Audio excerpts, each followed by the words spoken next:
Perkenalkan, nama saya Wawan John Putra Jiraluo, NPN 22152006 dari kelas 6 SIA. Saya akan mempresentasikan kelompok kami dengan metode moral. Oke, jangan lama-lama, kita masuk ke PPT-nya langsung. Nah, udah saya buat PPT-nya. Pertama kita masuk ke metode moralnya. Ini materi kami. Terus ini nama-nama kelompok kami, yaitu nama saya itu John Putra Jiraluo dan teman saya Amron Rini Sitorus. Nah, kita masuk ke pengertian metode moral. Metode moral itu adalah merupakan sistem multi objektif yang mengoptimalkan dua atau lebih atribut yang saling bertentangan secara bersamaan. Metode ini diterapkan untuk memecahkan masalah dengan perhitungan matematika yang kompleks di Browers Drafts 2008. Dan di sini ada keunggulan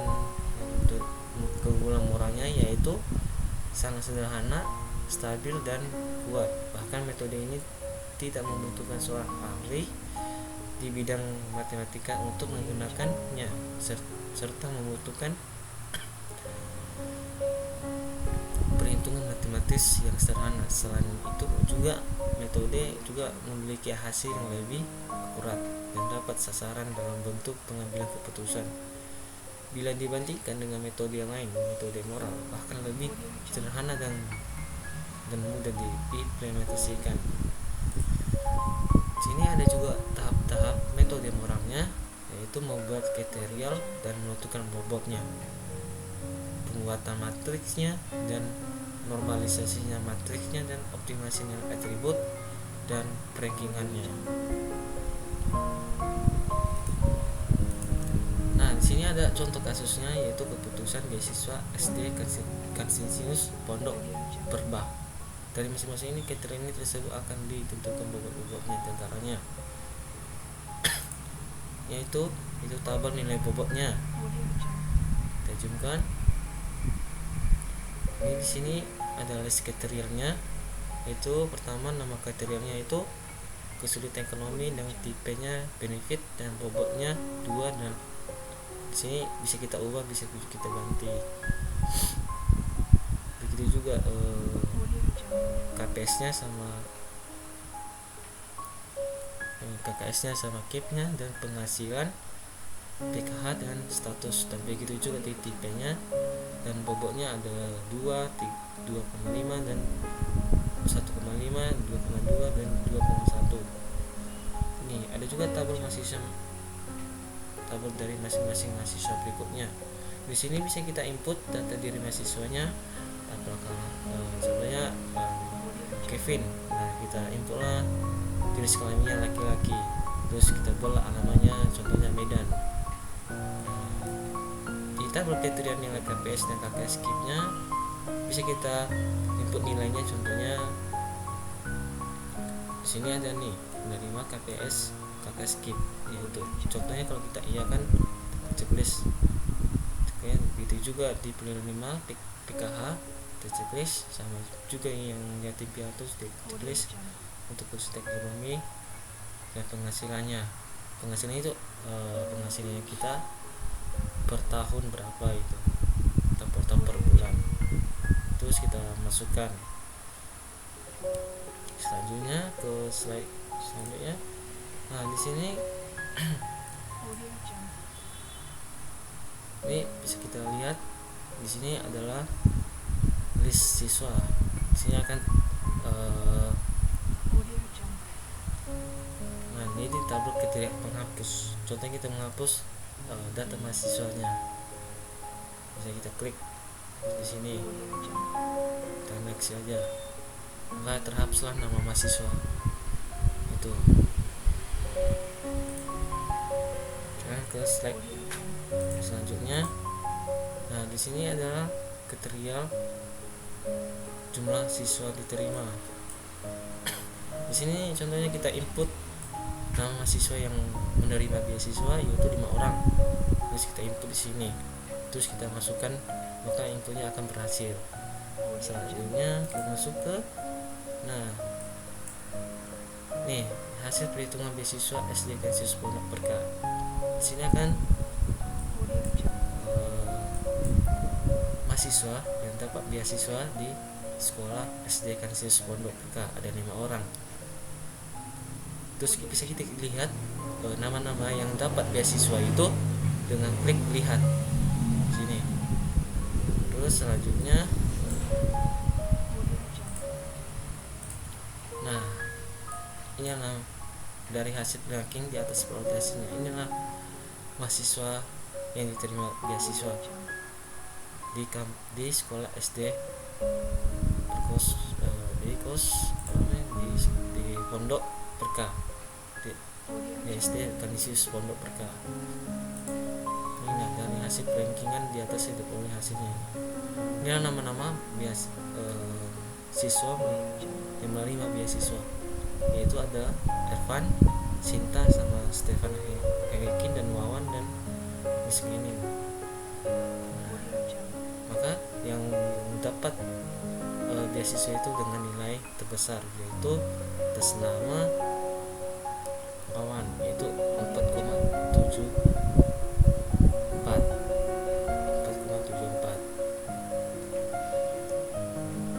Ini dia. Maka hasil yang berhasil dapat beasiswa adalah mahasiswa atas nama Wawan dengan nilai 4,74.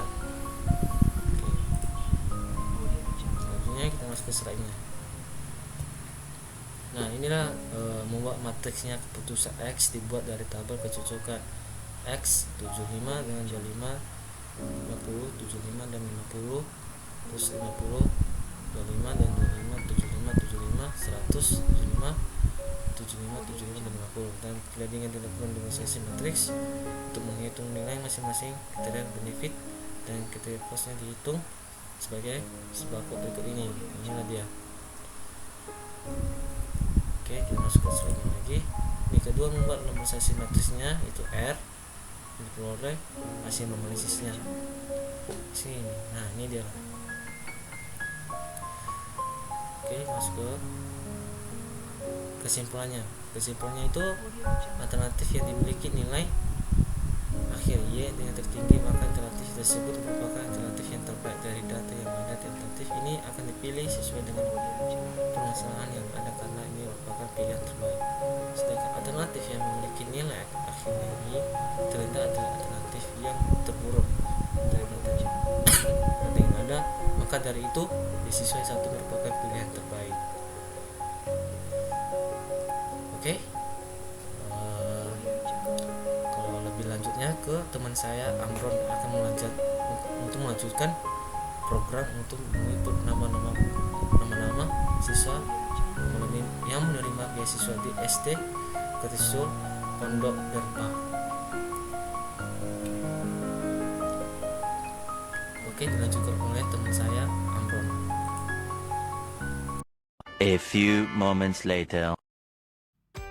Oke, baik, di sini saya akan mengimplementasikan sistem pendukung keputusan metode Mora, yaitu di sini saya akan membuat beasiswa di kampus SD Kansius. Oke, di sini saya mempunyai database, yaitu database DB Mora, dan tabelnya admin, terus tabel hasil, tabel kriteria, tabel nilai, dan tabel siswa. Oke, di sini saya sudah masuk ke websitenya dengan localhost mora login.html. Ini saya mengimplementasikannya di Visual Studio Code. Oke, di sini admin akan masuk untuk mendata siapa saja siswa yang berhak menerima beasiswa gitu. Ini saya buat ID-nya Amron, username-nya Amron. Ini saya bertugas sebagai admin. Oke, di sini ini merupakan database website admin. Jadi untuk mengimplementasikan siapa saja siswa yang berhak menerima beasiswa di SD Kansius ini, Kansius Pondok Berkah ini, kita tambahkan dulu siswanya gitu. Di sini kan ada data diri. Data diri pertama itu ada nama. Misalnya kita masukkan namanya Deden, jenis kelamin laki-laki, alamatnya Siantar. Oke, di sini kan ada tabel nama kriteria gitu. Di sini C1 Sultan Ekonomi, C2 apakah dia menerima KIP, Dan C3 ini dilihat dari penghasilan orang tua, dan C4-nya apakah PKH baru, dan C5-nya statusnya apakah dia masih punya orang tua atau belum. Jadi dengan tipe di sini kesulitan ekonomi benefitnya, benefit, penghasilan kos, PKH benefit, dan statusnya nanti benefit. Di sini saya membuat bobotnya dari C1 atau kesulitan ekonomi itu 2, baru bobot dari KIP-nya 2,5, penghasilan itu diambil dari bobotnya itu 1,5, PKH 2,2, dan status 2,1. Di sini tertera C1, C2, C3, C4, C5, dan bobotnya juga sudah tertera di sini. Maka kita akan menambahkan beberapa siswa dulu untuk menyeleksi siapa saja siswa yang menerima beasiswa. Oke, kita tambahkan dulu tadi, yaitu dari tadi sini. Nah, maka di sini saya sebagai admin menyeleksi gitu kan, mendata siswa tersebut, apakah siswa tersebut atas nama Deden menerima KPS, KKS ataupun KIP. Jika siswa tidak menerima, maka kita klik tidak. Dan apakah orang tuanya itu menerima PKH? Tidak. Dan apakah status siswa tersebut yatim, piatu atau tidak gitu. Jika orang tua yang masih ada, kita klik tidak. Dan kesulitan ekonomi, nah, kita lihat dulu kesulitan ekonomi orang tuanya dari mana, apakah kelainan fisik, PHK, dan terpidana. Di sini saya buat ada 3 saja. Oke, kita lihat di sini PHK, penghasilannya kita buatlah 5 juta. Oke, terus kita akan input, maka dia akan tersimpan di list siswa. Ini kan masih 1 nih. Kita buat di sini 6 siswa. Oke, seperti tadi ya.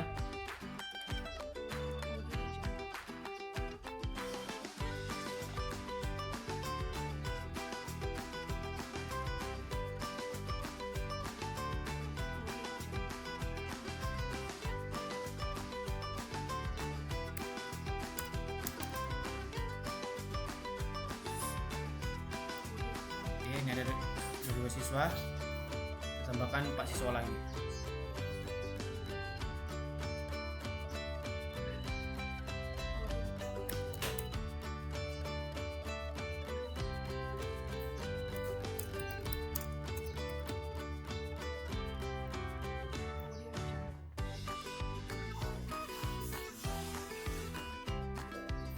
Oke, ini tadi apakah orang tuanya salah satu meninggal atau yatim atau piatu gitu kan. Ya, jika tidak.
Jaya lagi.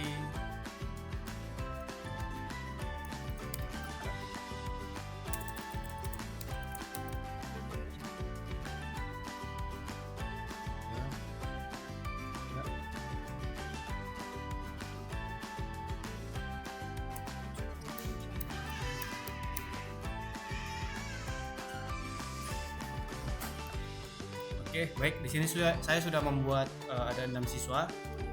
Atas nama Agus, jenis kelamin ini PL, P perempuan, L laki-laki. Alamatnya sudah saya buat. Dan ini apakah terima KPS atau KK atau maka apakah orang tuanya terkena PKH, statusnya apakah orang tuanya meninggal atau masih punya orang tua atau tidak, maka saya jawab ya.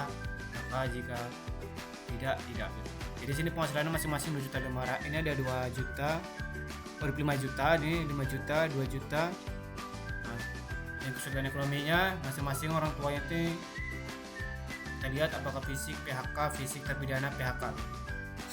Oke, di sini ada 6 siswa, maka kita hitung gitu. Kita hitung hasil dari kesimpulannya. Jadi kan di sini ada jumlah siswa diterima. Jadi kita buatlah diterima beasiswanya itu 2. Dari 6 siswa diterima 2, maka kita masukkan, kita klik OK. Maka di hasil kita lihat sini sudah hasil di tanggal sekarang gitu kan. Jadi di sini kan di tanggal 8 di tanggal kita buat tadi 6 siswa.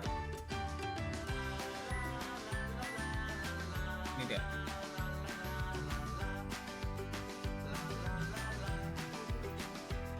Kita lihat di hasilnya, kita lihat. Maka tadi atas nama Agus, Deden, Jaya, Jenny, Rita dan Sutri. Jadi nilainya si Agus itu 0,81, Deden 0,3, hasil bobot hasil seluruh hitungannya setelah dinormalisasi, dan Jaya 3,19, Jenny 4,78, Rita 1,72 dan Sutri 3,3. Kita tadi kan sudah buat data-datanya, maka di sini kita lihatlah status beasiswanya. Siapa yang layak menerima beasiswa dari hasil tadi. Maka di sini ada si Agus tidak rekomendasi dengan nilai 0,81 dan si Deden nggak direkomendasikan menerima beasiswa, dan juga si Jaya nggak direkomendasikan untuk menerima beasiswa. Yang direkomendasikan itu ada si Jenny dan si Sutri gitu, dengan total bobotnya itu 3,33 dan si Jenny 4,78. Jadi si Jenny dan si Sutri lah yang berhak menerima beasiswa tersebut. Oke, sekian dari hasil presentasi saya. Apabila salah kata, saya mohon maaf. Sekian dan terima kasih.